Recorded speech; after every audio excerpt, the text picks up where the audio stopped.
Hello everyone, welcome back in science class. मैं हूं दिव्या और आज का टॉपिक है कॉम्बिनेशन ऑफ रेजिस्टर्स। ठीक है, सो कॉम्बिनेशन ऑफ रेजिस्टर्स पढ़े उससे पहले जैसा कि हमने लास्ट टॉपिक में डिस्कस किया था कि रेजिस्टर्स हमारे लिए इम्पॉर्टेंट है। अगर एग्जांपल के तौर पे देखेंगे तो हमारे घर की चाहे वो ट्यूबलाइट्स हो या फिर बल्ब्स हो या फिर फ़ैन हो, हीटर्स हो, ये सारे के सारे एक रेजिस्टर्स की तरह काम करते हैं। ठीक है, तो इनको दो तरीके से कंबाइन किया जा सकता है, वही हम पढ़ेंगे आज की क्लास में in the topic of combination of resistors. ठीक है, तो पहला है इन सीरीज़। ठीक है, सीरीज़ हम लोग इन सीरीज़ कॉम्बिनेशन क्या होता है, जब रेजिस्टर्स जो होते हैं एक ही लाइन में कंसेक्यूटिवली यानी एक के बाद एक ही लाइन में कंसेक्यूटिवली लगाया जाता है तो उसे इन सीरीज़ कॉम्बिनेशन कहते हैं। ठीक है, व्हेन टू और more resistance connected end to end consecutively they are said to be connected in series. ठीक है, जब एक के बाद एक कंसेक्यूटिवली लगाया जाता है उनको सीरीज़ बोला जाता है। ठीक है, दूसरा जो कॉम्बिनेशन है वो है पैरेलल कॉम्बिनेशन। ठीक है, तो क्या होता है जब दो या दो से ज़्यादा रेजिस्टर्स को एक ही पॉइंट से लिंक या एक ही पॉइंट से कनेक्ट किया जाता है तो उसको हम लोग बोलते हैं इन पैरेलल। हम लोग डेफिनेशन पढ़ेंगे, व्हेन टू और more resistance are connected between the same point. See एक सेम पॉइंट पे दो रेजिस्टर्स कनेक्ट हुए हैं, same points, they are said to be in parallel. ठीक है, ये जो है आपका पैरेलल कॉम्बिनेशन है। ठीक है, तो हम पढ़ेंगे कि रेजिस्टेंस जब सीरीज़ में होता है तो क्या होता है, एंड देन उसके बाद पढ़ेंगे कि पैरेलल में होता है तो क्या होता है। अब हम समझेंगे कि कैसे अगर बहुत सारे दो रेजिस्टर्स सीरीज़ में कनेक्टेड हैं और हमें उनका कंबाइंड रेजिस्टेंस निकालना है तो हम कैसे निकालेंगे। सी वैसे तो बहुत जो होम सर्किट्स होते हैं उनमें जो कनेक्शंस होते हैं वो पैरेलल कनेक्शंस में लगे रहते हैं, बट जो क्रिसमस लाइट होती है ना, या फिर उनको दिवाली लाइट्स भी बोल लो, वो जो लाइट्स होती हैं वो होती है सीरीज़ में कनेक्टेड। तो उनके बल्ब, जितने भी बल्ब्स होंगे, अगर उनका हमें रिजल्टेंट रेजिस्टेंस निकालना पड़े तो कैसे निकालेंगे। तो हम एग्जाम्पल लेंगे दो रेजिस्टेंस वाला जो कि सीरीज़ में कनेक्टेड। यहाँ पे मैंने एक सर्किट डायग्राम ड्रॉ कर रखा है, इसमें दो जो रेजिस्टर R1 और R2 दोनों के साथ सीरीज़ में कनेक्टेड है। ठीक है, जो कि वाया एक मेटेलिक वायर एक बैटरी से कनेक्टेड है। ठीक है, जो करंट है वो I है, एक सेम करंट ये दोनों रेजिस्टर से पास हो रहा है, वापस आ रहा है। ठीक है, लेकिन पोटेंशियल डिफरेंस की अगर बात करें यानी कि V की बात करें, क्योंकि एक ही बैटरी दोनों रेजिस्टर्स पे काम कर रही है, यानी कि अगर सपोज करो ये बल्ब है तो दोनों बल्ब को जलाने का काम ये रेजिस्टर कर रही है, ये पोटेंशियल डिफरेंस कर रहा है। ठीक है, तो इसी वजह से क्या होता है ना, यहाँ इन दोनों रेजिस्टर पे अलग अलग पोटेंशियल डिफरेंस लगता है। तो मान लेते हैं कि Rn पे लगने वाला जो पोटेंशियल डिफरेंस है वो V1 है और R2 पे लगने वाला V2 है। ठीक है, तो हम फ्रॉम फिगर से ऐसा बोल सकते हैं, from circuit diagram, from circuit हम ऐसा बोल सकते हैं कि V जो है is equals to V1 plus V2। ठीक है, और हमें यह भी पता है कि R इज इक्वल्स टू क्या होता है, V अपॉन I होता है। ओम्स लॉ से पता था हमें ये, और हम इसको ऐसा भी कह सकते हैं कि V is equals to IR। ठीक है, सिमिलरली अगर V is equals to I है तो V1 इज इक्वल्स टू क्या होगा, V1 इज इक्वल्स टू क्या होगा, I जो कि कांस्टेंट है R1। ठीक है, and V2 is equals to क्या होगा, IR2। ठीक है, इसे हम अपना फर्स्ट मानते हैं, इसे हम अपना सेकंड मानते हैं, इसे हम अपना थर्ड इक्वेशन मानते हैं। So put these values into this, तो क्या निकलेगा, V क्या है हमारा, IR है। ठीक है, इजिकल्स टू V1 क्या है, IR1 है, प्लस V2 क्या है, IR2 है। ठीक है, IR इजिकल्स टू I हम कॉमन ले सकते हैं, अंदर बचेगा R1 प्लस R2। ठीक है, this side gets cancel with this side, तो हमें बचा R equals to R1 plus R2। ठीक है, तो आपका ये जो फॉर्मूला निकला है, ये फॉर्मूले से यानी कि इसी फॉर्मूले से एक सर्किट डायग्राम में जब सीरीज़ में कनेक्टेड होते हैं रेजिस्टेंस तो हम उनका कंबाइंड रेजिस्टेंस निकाल सकते हैं। सो इन दोनों जो रेजिस्टर्स हैं इनका कंबाइंड रेशियो कितना है, इन दोनों को जब हम प्लस करेंगे जो भी निकलेगा वो इसका कंबाइंड रेशियो रेजिस्टेंस होगा। ठीक है, तो इसी पे हम लोग एक क्वेश्चन लेते हैं ये समझने के लिए कि हम कैसे निकाल सकते हैं। So based on the question हमें क्या क्या दिया हुआ है, हमें दिया हुआ है R1, R2, R3 and R4, और हमें क्या पता करना है, कंबाइंड रेजिस्टेंस यानी कि R। सो अगेन स्टार्ट करते हैं गिवन लिख के। R1 कितना दिया हुआ है, 1 ओम, R2 दिया हुआ है 2 ओम, R3 दिया हुआ है 3 ओम एंड R4 तक भी दिया हुआ है 4 ओम। ठीक है, हमें क्या पता है करना है R। हमें पता है कि जब रेजिस्टर्स या फिर रेजिस्टेंसेस सीरीज में कनेक्टेड होते हैं तो उसका फॉर्मूला क्या होता है, R equals to R1 plus R2 plus R3 plus R4। ठीक है, और R इजिकल्स टू R1 कितना है 1 प्लस 2 प्लस 3 प्लस 4। ठीक है, हम इसका सम करेंगे तो कितना निकलेगा 10। ठीक है, तो R हमारा निकल गया। बहुत ही ईजी था। ठीक है, तो एक क्वेश्चन आप लोगों के लिए भी, और उसको सॉल्व कीजिए और मुझे उसके जो भी आंसर्स है वो कमेंट बॉक्स में लिखिए।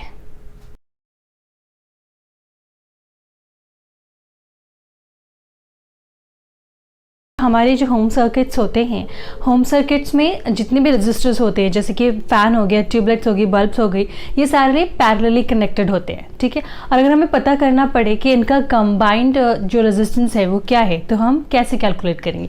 वही कैलकुलेट करने के लिए हम सबसे पहले फार्मूला डिराइव करेंगे। ठीक है, फार्मूला डिराइव करने से पहले यहाँ पे देखिए मैंने एक सर्किट डायग्राम ड्रॉ कर रखा है जहाँ पे दो registers R1 R2 parallelly connected है। ठीक है, एक पॉइंट से, और ये जो वायर, मेटेलिक वायर, ये कनेक्टेड है एक बैटरी से जिसे हम लोग कहते हैं V, यानी कि बैटरी जिसका V वोल्ट है और हमने उसे कैपिटल V नाम दिया है। ठीक है, एक चीज़ गौर करने वाली है वो ये है कि इसी करंट यहाँ पे जाके डिवाइड हो रहा है, क्योंकि दो अलग अलग मेटेलिक वायर में जा रहा है तो यहाँ पे जाके डिवाइड हो रहा है। तो सपोज करते हैं, अज्यूम करते हैं कि R1 में जाने वाले करंट का नाम I1 है और R2 में जाने वाले करंट का नाम I2 है। ठीक है, तो हम फिगर से ये कंक्लूड कर सकते हैं, फ्रॉम फिगर क्या कंक्लूड कर सकते हैं, जो I है वो क्या है I1 प्लस I2 है। ऑल्सो वी नो, हमें पता है कि I इजिकल्स टू क्या होता है V अपॉन R होता है। ठीक है, तो I1 इजिकल्स टू क्या होगा, क्योंकि V इज अ कांस्टेंट तो V अपॉन R1। ठीक है, और I2 इजिकल्स टू क्या होगा V अपॉन R2। इसको हम लोग सेकेंड मानते हैं, इसको हम लोग थर्ड मानते हैं और इसको फर्स्ट मानते हैं। इन तीनों को हम इसमें पुट करेंगे तो क्या निकलेगा, ऐसा निकलेगा V upon R equals to V upon R1 plus V upon R2।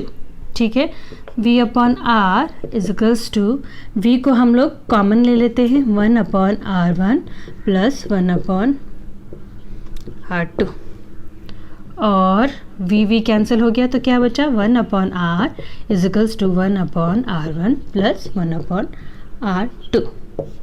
तो ये जो हमारा फॉर्मूला है ये कब काम आएगा, ये तब काम आएगा जब हमें रिजल्टेंट रेजिस्टेंस यानी कि कंबाइंड रेजिस्टेंस निकालना पड़े गिवन सर्किट का।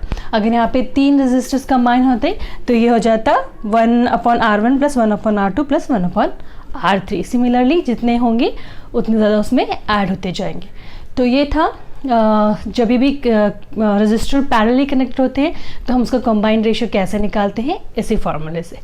ठीक है, नेक्स्ट हम लोग इस पे बेस्ड एक क्वेश्चन लेंगे जो कि ऑब्वियसली इजी होगा, but it is important to do question. तो हम फिर एक क्वेश्चन लेते हैं। So based on the question हमें क्या दिए, 2 रेजिस्टेंस के रेजिस्टेंस दिए हुए हैं। ठीक है, तो स्टार्ट करते हैं। गिवन लिख के, क्या गिवन है, सपोज करो R1 जो है हमारा वो है 3 ओम। ठीक है, एंड R2 क्या है हमारा 6 ओम। हमें क्या पता लगाना है, R पता लगाना है। ठीक है, जब भी कनेक्टेड एंड पैरेलल, यानी कि जब पैरेलल में कनेक्टेड होता है तो हमारा फॉर्मूला क्या होता है, 1/R equals to 1/R1 plus 1/R2, और 1/R इजिकल्स टू 1/R1 कितना है हमारा 3 प्लस R2 कितना है 1/6। ठीक है, 1/R इजिकल्स टू हम लोग इसका फॉर्म वो लिखेंगे तो 2 प्लस 1 डिवाइडेड बाई 6, यानी कि 3/6 और 1/2। ठीक है, 1/R इजिकल्स टू 1/2, और हम इसको भी ऐसा भी लिख सकते हैं R इजिकल्स टू 2 ओम। तो कितना आया हमारा कंबाइंड रेजिस्टेंस 2 ओम। ठीक है, एक क्वेश्चन आपके लिए सॉल्व कीजिए एंड अगेन उसका आंसर कमेंट बॉक्स में लिख के बताइए मुझे। ठीक है, नेक्स्ट टॉपिक पे मूव करते हैं। हमारा जो टॉपिक है वो इलेक्ट्रिक पावर है। सी इलेक्ट्रिक पावर समझने से पहले मैं तुम्हें एक एग्जांपल दूंगी। सी जो बॉलीवुड की मूवीज़ होती है उसमें अक्सर हमने सुना रहता है पॉलिटिशियंस को ये बोलते हुए कि अरे मेरे पास ये पावर है तो मैं ये काम करवा दूंगा, मेरे पास ये पावर है तो मैं वो काम करवा दूंगा। यस, तो पावर का एक्चुअली मीनिंग यही होता है काम करवाना। ठीक है, आप जितनी जल्दी काम करवा सकते हो उतनी ही ज़्यादा पावरफुल आप होते हो। ठीक है, तो बात करेंगे इलेक्ट्रिक पावर की, तो ये भी काम करवाता है, लेकिन चूंकि ये इलेक्ट्रिक पावर है तो इन टर्म्स ऑफ इलेक्ट्रिसिटी ही ये काम करवा सकता है। ठीक है, तो डेफिनेशन पे अगर आए तो डेफिनेशन भी यही है, electric power is the electric work done per unit time, यानी कि एक सेकेंड में वो कितना काम कर पाते हैं उसे हम एज अ पावर डिफाइन करते हैं। ठीक है, तो न्यूमेरिकली हम इसको कैसे रिप्रेजेंट करते हैं, power is equals to work done upon time. ठीक है, और P is equals to W upon T। ठीक है, एक और चीज़ जो मैं बताना चाहूँगी, मेंशन करूँगी यहाँ पे, किसी जो वर्क होता है कैसे करते हैं। सपोज करो मेरा ये जो डस्टर है, ठीक है, डस्टर है, मैंने इसको पुश किया, जब पुश किया यानी मैंने फोर्स लगाया, जब मैंने फोर्स लगाया तो मैंने एनर्जी लगाई। ठीक है, जो मैंने एनर्जी लगाई, जो मेरी एनर्जी थी वो कन्वर्ट हो गई किस में, वर्क डन में। हाँ, हमने क्लास 9 में पढ़ा था conservation, law of conservation of energy, कि energy can neither be created nor be destroyed, it can only transform from one form to the other.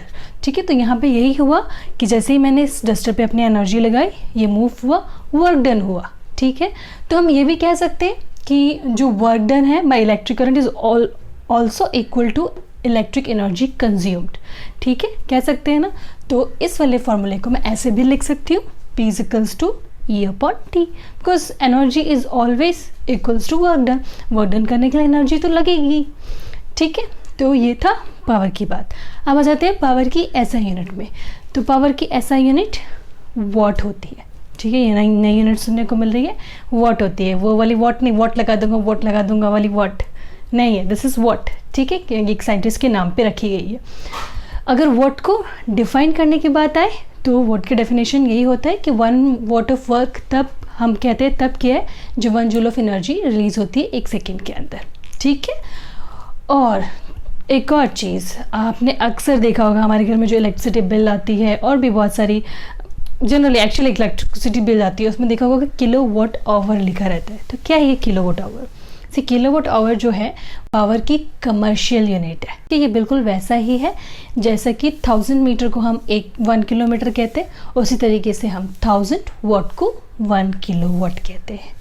ठीक है, ये तो रही पावर की बात। एक चीज़ हम लोग यहाँ पे नोटिस करेंगे कि P is equals to E upon T, इधर इस वाले फॉर्मूले में भी P is equals to W upon T, लेकिन पावर को कहीं पर भी ना ही इलेक्ट्रिक करंट के टर्म में रिलेशनशिप दिखाया है, ना ही पोटेंशियल डिफरेंस के टर्म्स में रिलेशनशिप दिखाया है। तो हम लोग पावर पता कैसे करेंगे और हमें ये कैसे पता चलेगा कि वर्क डन कितना हुआ है? ठीक है, तो इसके लिए भी हम लोग फार्मूला डिराइव कर सकते हैं। ऑब्वियसली इसी रिलेशनशिप को यूज़ करके हम लोग फार्मूला डिराइव कर सकते हैं या डिस्कवर कर सकते हैं, जो कि हम नेक्स्ट टॉपिक में देखेंगे। तो इस टॉपिक में हम वो सारे फार्मूले डिस्कवर करेंगे जिन सारे फार्मूले से हम लोग पावर निकाल सकते हैं। ठीक है, तो आ जाते हैं व्हाइट बोर्ड पे।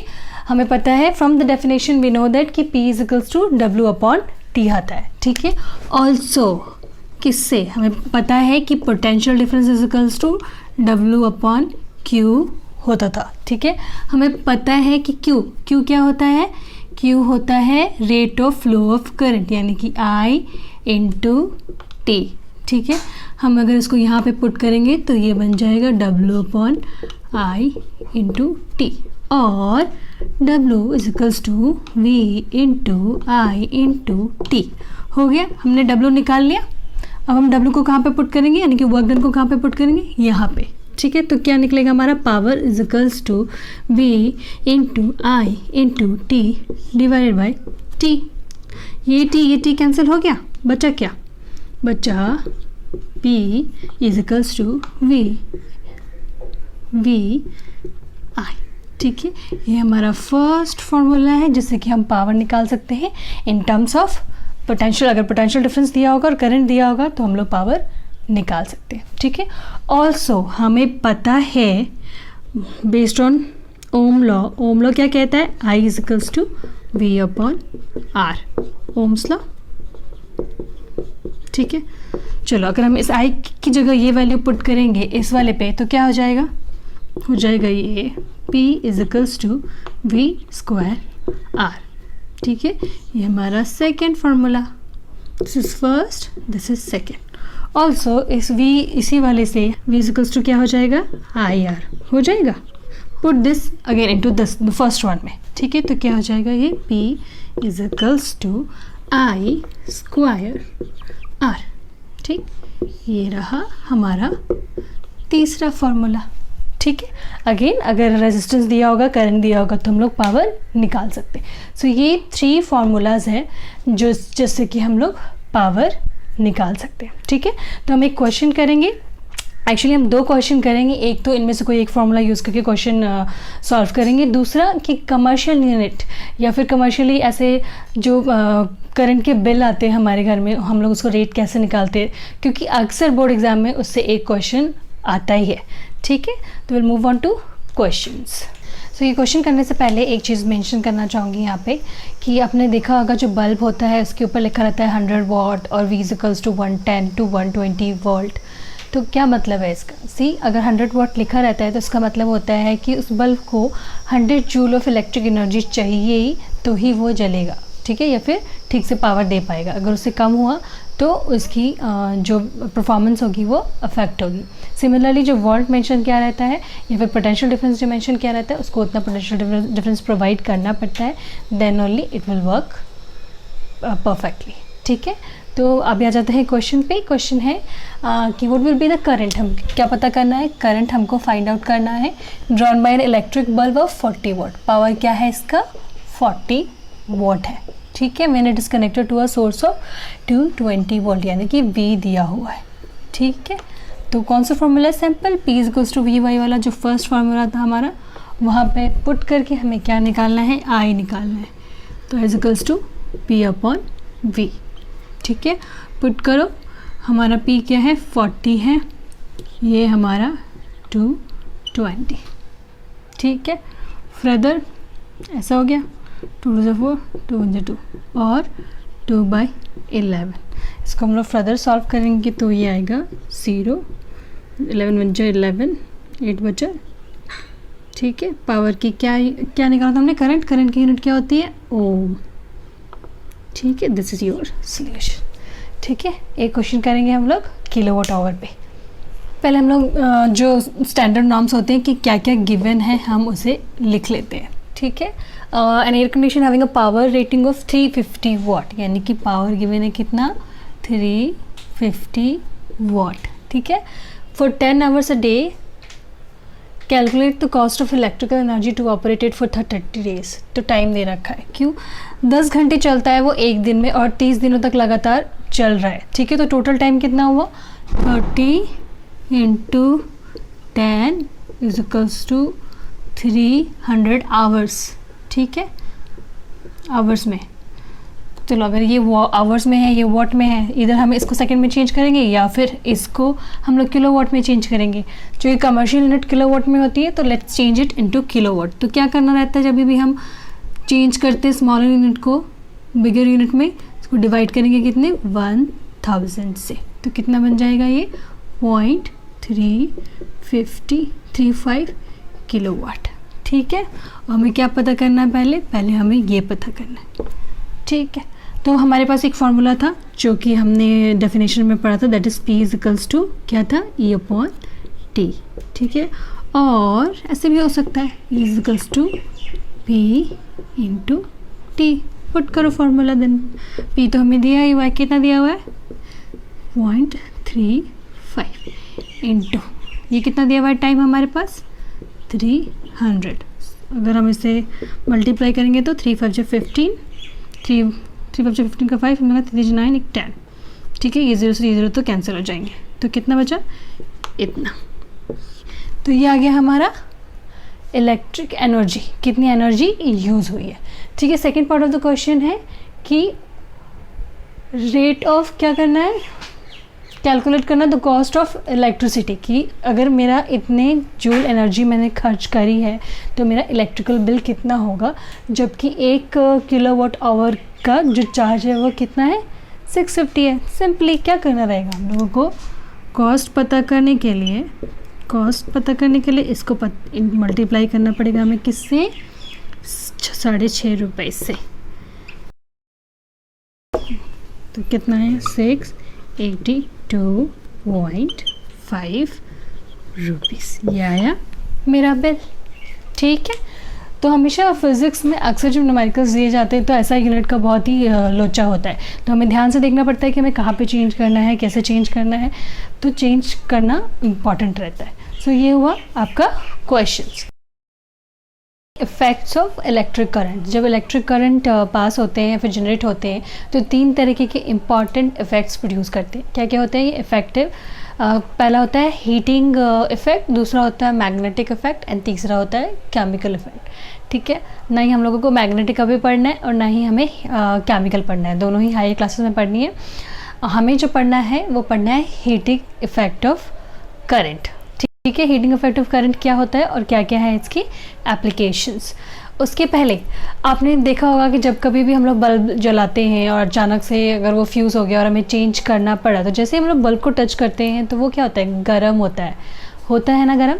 तो यही होता है heating effect of electric current. ठीक है, जब भी इलेक्ट्रिसिटी पास होती है रेजिस्टर्स के थ्रू तो वो उसको गर्म करती है, यानी कि हीट प्रोड्यूस करती है, जो कि हमारे लिए कई जगहों पर यूज़फुल भी है। तो वो हम पढ़ेंगे कैसे, इसके एप्लीकेशंस में। तो पहला जो एप्लीकेशन है इस हीटिंग इफेक्ट का वो ये है कि जो हम इलेक्ट्रिकल हीटिंग अप्लायंसेस में यूज़ करते हैं।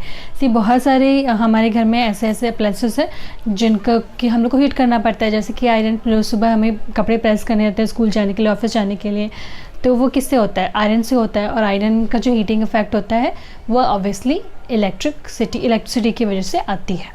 ठीक है, सेकेंड और भी बहुत सारे इंपॉर्टेंट है, टोस्टर हो गया, वाटर हीटर हो गया, और अपने आप से सोचो और लिख सकते हो वहाँ पे एग्जाम्पल में। ठीक है, सेकेंड है इलेक्ट्रिक बल्ब। अभी बल्ब पे आते हैं। बल्ब में थोड़ा सा ध्यान लगाना पड़ेगा। सी जो बल्ब के अंदर जो वायर होती है जो जल रही होती है वो टंगस्टन की बनी होती है, एंड टंगस्टन एक रेजिस्टर होता है। तो जैसे ही करंट उससे पास होता है वो जलता है, यानी कि हीट प्रोवाइड करता है। ठीक है, उस हीट को अगेन बल्ब, क्योंकि वो आपने देखा होगा ग्लास से कवर्ड होता है, तो ग्लास के अंदर देयर आर गैसेस होती है जो कि उसको लाइट के फॉर्म में हमारे रूम में फैलाती है। ठीक है, अगेन अगर हम टंगस्टन को ओपन एयर में जलाएंगे तो वो ऑक्सीजन से रिएक्ट हो जाएगा और जल्दी से मेल्ट हो जाएगा। ठीक है, चूँकि हम उसको ग्लास के अंदर रखते हैं, उसकी मेल्टिंग पॉइंट होता है वो भी काफ़ी हाई होता है। और ग्लास में हम लोग गैस रखते हैं आर्गन और नाइट्रोजन जैसी, जो उसे रिएक्ट नहीं होने देती और उसकी लाइफ को बड़ा बनाती है। ये था दूसरा इफेक्ट जिससे कि हम लोग लाइट जला पाते हैं हीटिंग इफेक्ट की वजह से। तीसरा जो है, आपने देखा होगा बहुत सारे घरों में फ्यूज़ ख़राब हो जाता है, फिर लोग जाते हैं फ्यूज़ निकालते हैं, उसमें वायर डालते हैं। ठीक है, तो क्या फ्यूज़ में आपने देखा होगा एक ही वायर होता है। तो हमारे घर में अगर ज़्यादा पावर कंजप्शन हो रहा है, ज़्यादा इलेक्ट्रिसिटी कंजप्शन हो रही है, ज़्यादा इलेक्ट्रिसिटी जब हमारे घर में आएगी तो ऐसा खतरा रहता है कि हमारे जो टीवी, जो बड़े बड़े जो दूसरे महंगे अप्लायंसेस, टीवी हो गया, कंप्यूटर होगा, ये सब उड़ सकते। लेकिन वैसा ना हो या फिर शॉर्ट सर्किट ना हो, सारे करंट, हमारे घर का जो करंट होता है वो उस फ्यूज से पास होता है। तो जैसे ही हमारे घर की डिमांड ज़्यादा हो रही होती है उससे पहले ही वो क्या हो जाता है, क्रैक हो जाता है, यानी कि ले नहीं पाता, हीटिंग की वजह से वो टूट जाता है। ठीक है, उसकी वजह से क्या होता है, हमारे जो हाउस का सर्किट होता है, हाउस होल्ड सर्किट्स होती हैं, हाउस होल्ड इलेक्ट्रिक वायर्स होते हैं या फिर दूसरे अप्लायंसेस होते हैं, वो बच जाते हैं। तो यहाँ पे ये बहुत ही इंपॉर्टेंट एप्लीकेशन है हीटिंग इफेक्ट ऑफ करंट का। चूँकि करंट का हीटिंग इफेक्ट होता है, इसी वजह से फ्यूज़ टूट जाता है और हमारे घर को बचा लेता है। ठीक है, तो यही था यहाँ पे। इसमें थोड़ा खुद से भी पढ़ने की ज़रूरत है, खुद से भी याद करने की ज़रूरत है। ठीक है, तो ये था इलेक्ट्रिसिटी का चैप्टर। वंस अगेन अगर आपको कोई भी क्वेश्चन है, कोई भी क्वेरीज है, तो feel free to comment and yes. तो फिर मिलते हैं नेक्स्ट वीडियो में नए टॉपिक के साथ। Thank you all for watching this video. I hope कि मैंने जो पढ़ाया आपको समझ आ रहा हो और पसंद आ रहा हो, और अगर समझ भी आ रहा है और पसंद भी आ रहा है तो लाइक कीजिए, अपने फ्रेंड्स के साथ शेयर कीजिए और सब्सक्राइब तो ज़रूर ही कीजिए।